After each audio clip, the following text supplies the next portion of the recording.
Your baby's immune system is being built right now, every single day, in your kitchen, in your living room, in the way you wipe down the high chair, in the small choices you make 100 times a day without ever thinking about them. Some of those choices, the ones that feel the most responsible and the most loving, are quietly working against the very system you are trying so hard to protect.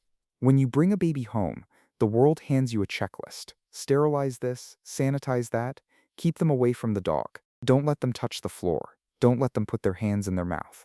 You do all of it because you love your baby and you would do anything to keep them safe. The science of the infant immune system has changed dramatically over the last 15 years, and a great deal of what you have been told no longer matches what pediatric immunologists actually know today. In the next few minutes, 10 everyday habits that are quietly weakening your baby's immune system without anyone warning you. Some of these will feel obvious once you hear them. Others may sting a little because they are habits you adopted in good faith and have been practicing every single day. Number 7 is the one almost every modern parent does, and almost nobody realizes how much it costs. If this is already making you see your baby differently, hit the like button and subscribe, it really helps. And drop a comment telling me how old your little one is right now. I love knowing who I'm talking to.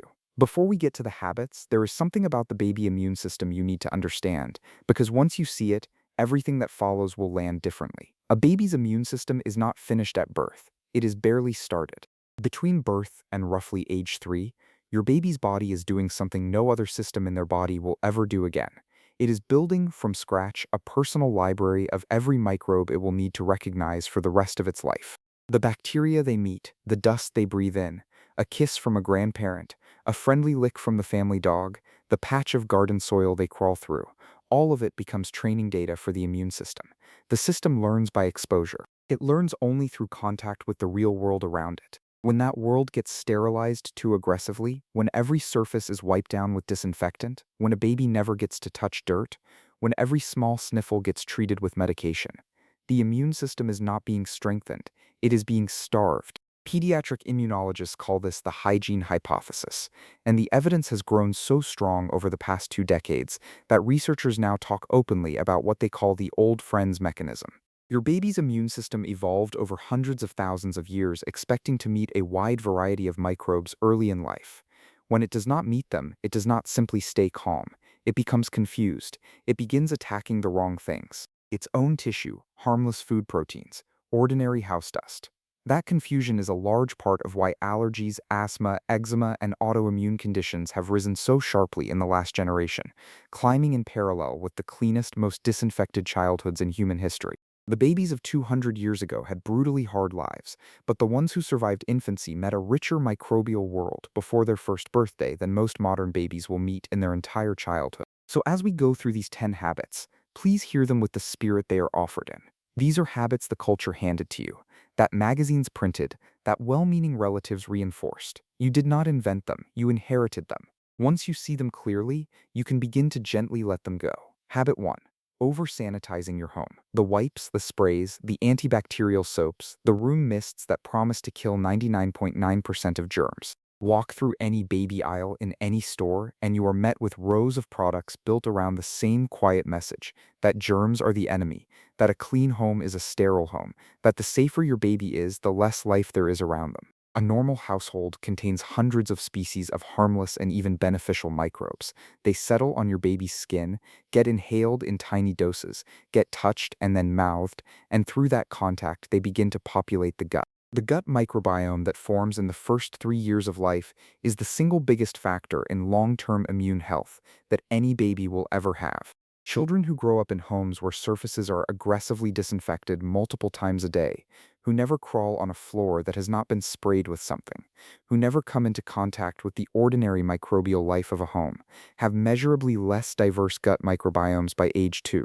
And less diverse gut microbiomes are linked to higher rates of eczema, food allergies, asthma, and inflammatory conditions later in childhood. None of this means you should stop cleaning.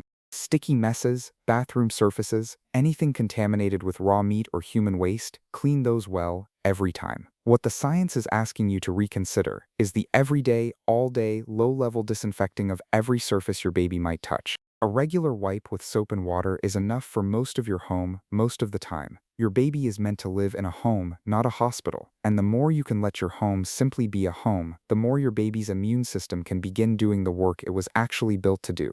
Habit 2 might be even more common than the first one, and it is one almost every parent in a colder climate is guilty of without realizing. Habit 2. Overdressing your baby for cold weather. The instinct is understandable. You are cold, so your baby must be cold. But a baby's body needs mild thermal variation to train its adaptive responses, and children who spend regular time outdoors in cooler temperatures, appropriately dressed but not over-insulated, build stronger immune responses over time than children kept in consistently warm indoor environments. A baby generally needs one more layer than an adult in the same conditions, one extra layer, not five. What actually causes illness is viral exposure, and the child who never goes outside in February misses weeks of outdoor time and the immune benefits that come with it. A red nose on a walk does not mean your baby is getting sick. It often means their body is doing exactly what it was built to do. If you're finding this helpful, please subscribe and turn on notifications. I upload new videos every week, and I'd hate for you to miss one. Your support is what makes this channel possible, and it genuinely means the world to me. Habit 3. Keeping your baby off the floor and outdoor surfaces. Babies are designed to crawl. They are designed to touch, mouth, and explore the world at ground level. The floor of your home, the grass in your garden, the sandy edge of a playground, all of these surfaces carry the microbial diversity your baby's gut genuinely needs. Research tracking infants through their first year has found that babies who spent more time on the floor had higher gut microbial diversity by 12 months. Let them crawl. Let them put their hands in their mouth. That is immune development in progress. Habit 4. Keeping your baby away from pets. Babies who grow up in homes with one or more pets, particularly dogs, have measurably lower rates of developing allergies and asthma by age 6. A Finnish study published in Pediatrics found that babies who lived with dogs in the first year of life had lower rates of respiratory infections and lower antibiotic use during infancy. The microbial diversity a dog brings into a home, carried on its fur, its paws, and even its breath, seeds the baby's developing microbiome in ways that have real immune benefits. If you already have a dog, there is no reason to keep your baby away from them. Habit 5. Avoiding all contact with garden soil and outdoor dirt. Research involving families in rural environments found that children with regular contact with garden soil, farm animals, and outdoor organic matter had much lower rates of inflammatory disease than children raised in urban environments with minimal soil contact. The microbes found in soil, particularly organisms from the Mycobacterium vaccae family, have been shown in research by Christopher Lowry at the University of Colorado to activate serotonin pathways and reduce inflammatory immune responses. Researchers who study soil microbiomes use a phrase that is as counterintuitive as it sounds. Dirt is medicine. Supervised outdoor play, garden digging, muddy hands, a toddler who has thoroughly ruined their clothes before lunch. These are not hygiene failures. They are exactly the kind of exposure a developing immune system was built to receive. Habit 6. Reaching for antibiotics at the first sign of illness. This one is perhaps the most medically consequential habit on this list.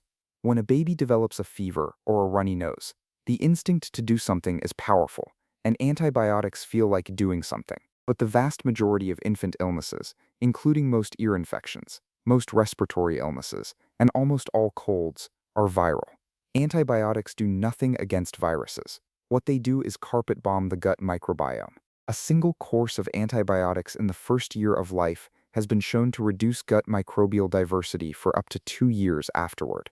2 years. The microbiome your baby spends the first 1,000 days of their life building can be significantly set back by a prescription that was not even necessary. This does not mean you should refuse antibiotics when your baby genuinely needs them. When they need them, they need them. But talking to your pediatrician about whether watchful waiting is appropriate before any antibiotic course, and always giving a course of probiotics afterward to begin rebuilding what was lost, are both things every parent of a young baby should know. Habit 7. This is the one almost nobody connects to immune health. Using antibacterial or heavily fragranced personal care products on your baby at every single diaper change. The wipes loaded with preservatives, the heavily perfumed lotions, the antibacterial diaper creams used as a daily preventive measure rather than a treatment. Your baby's skin is not just a barrier, it is a living ecosystem. The skin microbiome that colonizes a baby's body in the first months of life plays a direct role in immune regulation, training the local immune cells under the skin surface to distinguish between harmless environmental bacteria and genuine threats. When that skin microbiome is disrupted repeatedly by antibacterial ingredients and synthetic fragrances, the immune cells beneath it lose part of their training ground. Unscented, simple wipes without antibacterial agents, and plain emollient creams when needed protect both your baby's skin and the invisible ecosystem living on it. Habit 8. Keeping solid food choices narrow and predictable. The window between 4 and 12 months, when solid foods are being introduced, is one of the most important windows for gut microbiome development your baby will ever have. Every new food introduces new microbial diversity. Every different vegetable, every unfamiliar grain, every new protein seeds the gut with different bacterial communities. Parents who stick to the same 6 or 7 safe foods through the entire first year of solid eating are missing a window that does not come back with the same ease. Introduce variety early and often. Rotate vegetables, grains, legumes, and proteins as broadly as the baby's developmental stage allows. The more diverse the diet in the first year, the more resilient the microbiome that forms from it. Habit 9. Replacing outdoor time with indoor sensory activities. Structured indoor play has real developmental value, but outdoor unstructured time spent in actual air, around actual insects, near actual plants and animals, provides immune inputs that no indoor environment can replicate. Even 20 to 30 minutes of outdoor time on most days makes a measurable difference in the diversity of microbes your baby encounters. Fresh air, wind, sunlight, and the biological richness of any outdoor space, even a small urban garden or a patch of grass near the street, are not extras. They are part of the foundational infrastructure your baby's immune system is actively trying to build. Habit 10. Carrying chronic household stress into your baby's daily experience. This one is the hardest to hear because it is not a product you can stop buying or a habit you can swap in an afternoon.